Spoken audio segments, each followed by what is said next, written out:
Dampak kemarau panjang mengakibatkan ratusan hektar tanaman padi di Kecamatan Buai Sandang Aji, Kabupaten Oku Selatan gagal panen.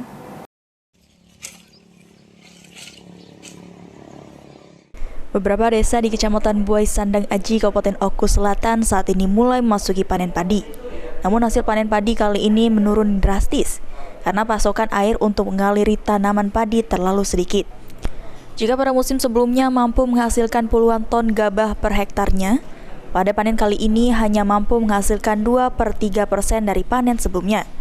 Selain itu, kondisi diperparah dengan adanya serangan hama yang mengakibatkan tanaman padi menjadi rusak, seperti yang dialami petani di Desa Tanjung Raya. Masa panen kali ini, petani di Desa Tanjung Raya mengeluhkan hasil panen yang merosot tajam.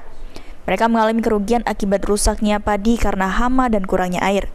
Di samping itu, para petani ini berharap adanya bantuan dari pemerintah daerah untuk mengatasi hama yang menyerang tanaman padi yang mereka tanam.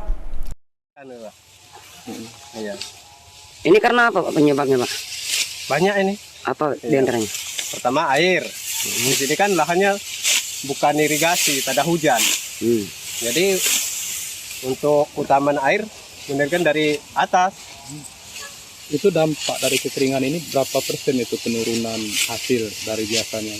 Oh, dari hasil biasanya bisa sampai 20-40% itu. Paruh hampir ya? Iya.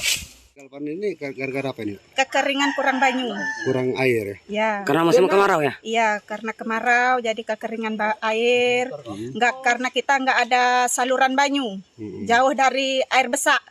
Paruh lahan karena kita kekeringan dari bawah sini sampai pojok kita nggak ada air. Rata-rata kena Bu ya? Rata-rata semua kena kekeringan air. Ada puluhan atau ratusan hektar? Ratusan hektar Pak, bukan 1-2. Seluruh ya? Seluruh masyarakat Tanjung Raya.